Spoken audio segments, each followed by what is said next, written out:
Just us. Just us. At this stage in the season, with the Warriors in the current state they are, you take the win any way you can get it. Ideally, it would be clean, commanding, and emphatic, but times like today, we'll take a messy win as well. Yeah, we won by 1 point. Dramatic. Dramatic ending. The Warriors won with a go-ahead layup made by Gui Santos with 19 seconds left in the game. Mm-hmm. And it was kind of unexpected. There was a point in the game where I basically said, let's leave. And that's why I was like, there will be a chance at some point. Okay. We were down by 17 at one point. And we were playing like refried ass the entire bad. time. It was a really sloppy game. I will say, just the whole time, it was kind of like a circus act. Straight up cheeks. 23 turnovers in total, with 8 of those coming in the fourth quarter. But you know what? The other team also had 8 turnovers. So the Warriors and Grizzlies combined had 16 turnovers. I could hear the Benny Hill music in my head. I said that on a previous game as well, but it was hilariously bad. Like, players would get the ball, take it up the court, and then slip on an invisible banana peel. No, like actually genuinely slip. Like falling over. And then passing it to the other team. Draymond did the most powerful bullet pass into the hands of the opposing player I've ever seen. It looked so calculated that it looked like he was doing it on purpose. And I was like, what the and you can tell it was bad because Steve Kerr was like, get the fuck off. And he just took him off. So Draymond played a little bit of the fourth quarter, but it just wasn't working out for some reason. I don't know what he was doing. Yeah, I'd say the difference makers in this game, Al Horford. Mm-hmm. I thought he had a fantastic game. The adjustments that the Warriors made in the fourth quarter were they stopped shooting bricks from 3. They had another subpar shooting night from beyond the arc. Yeah. They were aggressive going to the paint. Yes. And I think that made all the difference in the fourth quarter, especially in the last 3, maybe 5 minutes of the game. That's when they really started picking up the intensity. Yeah, it was scrappy. It was competitive. They were really going for it. But thankfully, the other team also messed up quite a bit at the end. Yeah. I mean, like, for the first half, the Warriors had a very porous defense. Like, the opposing team, they were just coming in and they were penetrating and getting to the rim without much effort and much pushback. It wasn't like they were, moving the ball really fast and, playing sets or like running plays that were like tricky. No, it's just kind of like dribbling it in, and then maybe they would come up against a defender and they'll very easily like spin around or just chuck the ball across. And it was like the Warriors, they played without any sort of intensity and fire for at least a half and a quarter, like almost 3 quarters. I'd say for 45 minutes. Yeah, it was depressing to watch because it low was energy. Like, oh, this is, again, it looked like this is how it's going to be, and it still is likely to be that way. But it was just like they had nothing in them; they weren't fighting at all, and that changed towards the end when it mattered most, I guess. But up until that point, it was like so frustrating to watch because it was like Draymond turnover. DeAnthony Melton decides, I'm going to dribble into every single player on the opposing.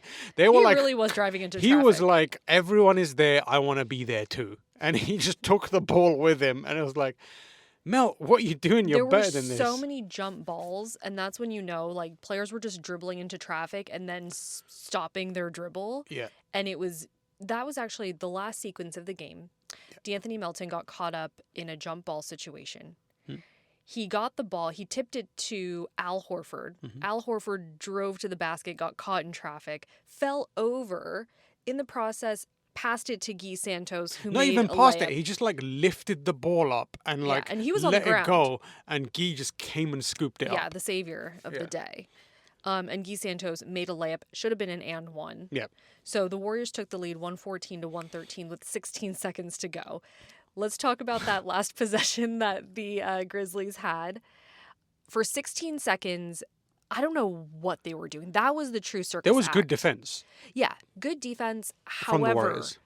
the Grizzlies had like 4 opportunities to try and score, and they failed miserably. Yeah, well, 3 of those were because the Warriors were like just scattering around. Like it was confusing what they It were was doing. so confusing. Because like I think that intensity and the way they were moving and switching was like just confused them and it put them off their shot. The final one, which was the ball gets to Cam Spencer, Pat Spencer's brother, younger brother, and Cam Spencer just he just travels to another dimension because he's just like he goes up, looks like he's doing like a fadeaway shot, like a Dirk one leg shot, goes up into the air, comes back down, Like, let's go with the ball. still holding process. the ball, No, and he then let just go. lets go of the ball, like as he's coming down, and it just like plops Like, in it front wasn't a of him. shot. It wasn't a pass. It was in the last 2 seconds of the game, and he just totally Festus messed up. Festus described it as 2K. Where in 2K, when you're taking a shot, you hold the button down, and at the very apex of the jump or whenever you want it, you let go to release the ball. But if you hold it, you should go up and come back down. You're still holding the ball, and like it will like flop out of your hand. Festus described it as one of those. But I think it looked like he grabbed the ball, not knowing what was going on behind him, turned to do like a fadeaway pass. It looked like he was trying to pass it to someone, but obviously because he didn't survey the surroundings, he just turned. No one was available, and at the very last second had to try and pivot it into a shot. And obviously because he came up with the intention of like fadeaway pass, he didn't have the momentum, lift, power to do a shot, so it just kind of like sputtered out of his hands and landed in front of him. And the Grizzlies are a young team right now. They're without their key players, John Morant and who is it? Edey? Zach Edey, yeah. Zach Edey. So, they're a depleted team, just like the Warriors are without, Steph Curry and Jimmy Butler. So I thought both teams were equally depleted and both like had their low points, but thankfully the Warriors were able to maintain or create some momentum at the end, which at the end when I turned to you, I was like, I don't think the Warriors deserve to win that. Yeah. But we'll take a win when we get it because they're not as available these days. If there's anything that you can credit them for and say like they deserved it because of this, it is Gui Santos played his ass off. He always does. And Pat Spencer has been having a good series of games. Like Pat Spencer is unfortunate. He has the unfortunate situation where he plays well, but overall, the way the team around him plays reflects on him. So at the end of a game, you can be like, he didn't play very well. When you look at the box score, he's actually played well. But because everyone around him played like shit, he also kind of gets caught up in that image of it. But he's been playing really well. He's like, didn't he have like double figure scoring today? So Pat Spencer was the leading scorer with 17 points. He was 8 of 13. Gui Santos not far behind with 16 points. So 7 Warriors were in double figures, which really helped contribute to the well-rounded scoring. In previous games, earlier on in the season, it would be Steph, Jimmy, and maybe one other player who contributed. So everyone really has to step up with the gaps that they have right now on the team. Pods had a rough game. He missed a bunch of layups. He wasn't shooting well from 3. He made like 1 or 2, I think. He still had 16 points. Yeah, he missed a couple of layups that were just dead certain easy buckets, and there was one where he was like just no one contesting him, and he missed it. And thankfully, props to him, he clearly realized he was playing like crap and decided, or was told, to just start driving. And that in the final quarter, I think whether he converted into a bucket or not, the fact that every time he got the ball, he was driving, successfully or failing to, I think that got it into everyone's head where they need to just keep attacking and instead of trying to shoot threes or like moving the ball too much. I think he led by example, even if he didn't convert it well. So you have to, credit where credit is due. He was having a rough game.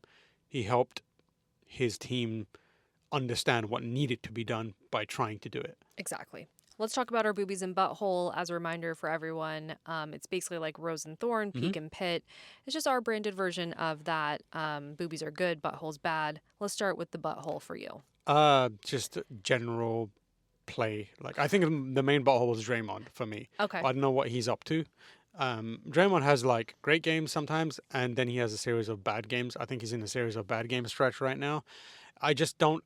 I expect more from a veteran with his experience than repeatedly turning the ball over, over and over again and making silly plays. I think he needs to, for the team to have any sort of shot, he needs to take a real cold, hard look in the mirror and be like, I gotta stop fucking around. I'm getting shown up by the kids. Boobies wise, Gui Santos having an amazing game. Amazing run of games as well. He's got a documentary crew following him around for the last few games, and they are getting some good content out of that guy. And the other booby I think was Jay Center was pretty lit today. Like I haven't heard a successful Warriors like chant like Warriors in a long And it happened a few long times time. in this game. Yeah, today, and it felt like it had an impact. It felt like it was a must-win situation. It almost felt like a playoff atmosphere where the crowd was willing the team to win. Yeah, and also like the guy who was sitting next to us, who every time there was like a foul call or something like that, he would shout, "Whatever they said you did it." Yeah, he was a Grizzlies fan. He was a Grizzlies fan. Every time Draymond like got fouled, called for a foul, wherever they said you did it. Never heard of a more pro referee than this dude. Yeah, this guy he's pro referee to the max. Yeah. Yeah. Okay, butthole for me, you actually stole my butthole. Excuse me? Pause. Draymond had 7 turnovers, and for me, that's just not acceptable for him at this stage. As the leader, he is the leader of the team right now. Yeah. And he's not acting like it. No. He did have some contributions, but I feel like those turnovers really overshadowed any positive impact he had. Boobies, gotta say, the win. It was really nice to win the game, despite it being by 1 point. Mm-hmm. And Gui Santos was the player of the game. Yes. Hustle. Well, actually, it's between him and Al Horford for me. I think the whole connection, like I think they have a good synergy. I think so too. Yeah. I guess some other notes for the game. Jimmy Butler had his ACL surgery today in LA. It was successful. The first guy he FaceTimed with after was Buddy Hield. And there's an Instagram photo of it, and the first comment from Buddy is, "Why you trade me?" And then Gary Payton the second just skull emojis returning. Yeah. You know what? The vibes are good. The vibes are between them. Yeah. It's really frustrating because I think it was the right move to trade Buddy, but I would like to see him come back next season, if only to be like a locker room presence for Jimmy, because I feel like when they're together, he brings out the best in Jimmy, and Jimmy brings out the best in Buddy. True. So I hope they come back somehow.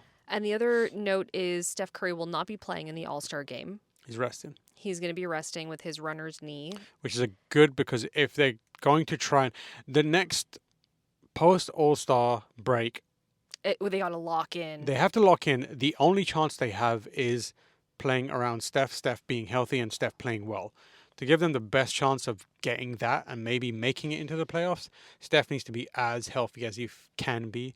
So then pulling him out of the All-Star game is a smart decision. And I think that Steph is selfless enough not to be like, I don't know if LeBron would do that, but someone like Steph, I think he's just like, yeah, it's fine. Like I know where my bread is buttered, and it is in the playoffs. Mm-hmm. So that's a good idea. And that was it. The Jimmy thing, his thing was successful. His surgery was successful. The Warriors put out a statement saying there will be basically they said they're not going to have anything more to say for him until next season. So basically they're like... It's shut down. Yeah, it's shut down. So they're just going to leave him to it now. So don't expect much from the Warriors, but I imagine Jimmy will like very slowly start popping up over the next few months, and we'll get pictures of him like in a gym or something like that. But yeah, that's it. All right. Well, the last game before the All-Star break will be on Wednesday versus the Spurs. We'll have that game at home? I think it's at home. I think so, yeah. We'll have a late podcast for that because I'm traveling this week. So we'll release an episode during All-Star break and update you on the outcome of the Warriors and Spurs game. Until then, we're getting closer to a video as well. Our video version of this. I've got a couple of assets that I'm waiting for. Well, I have the assets, but every time I put them in DaVinci Resolve to edit the video, it crashes. So I need to make some adjustment to it. But very soon, you'll be seeing our faces. Stay tuned. Just us on 3. 1, 2, 3. Just Just us. us.